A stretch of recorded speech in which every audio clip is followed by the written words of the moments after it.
Welcome to another video with www.dampwalls.co.za. Today in Glenhazel we're looking at the second video in the series of the rendering, which is plaster, has been redone. As you can see, the existing texture needs to be matched, and this is what we do.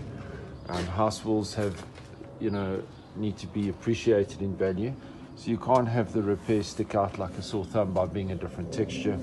This rendering is very strong. It's been put down with latex in the mixture.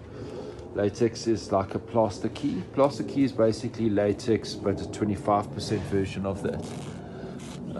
As you can see, it's very, very strong. You can actually sandpaper your hand on the surface,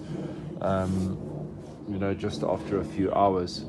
The problem with cement, it takes 28 days to get hard, and after 28 days, it's needs to remain wet to reach that hardness. So the thin edges, where it gets very thin towards the edge of the bowl, because this is thick, it's about 20 millimeters thick, and as it tends towards zero at the top edges, it dries very quickly, especially in the winter months when there's no water and relative humidity in the atmosphere.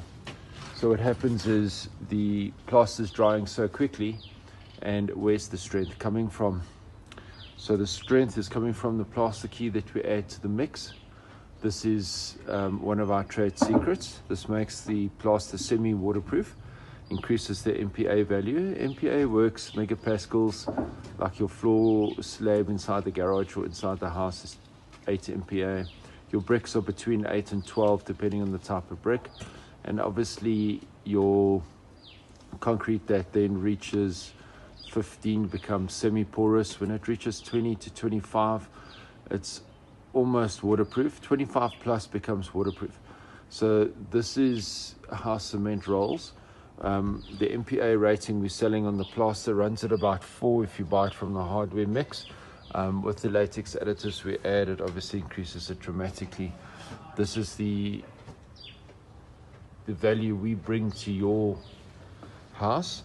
If you'd like your walls to perform and you'd like damp proofing at your home, please reach out and we'll extend with a quote. Have a lovely day and follow us in further videos.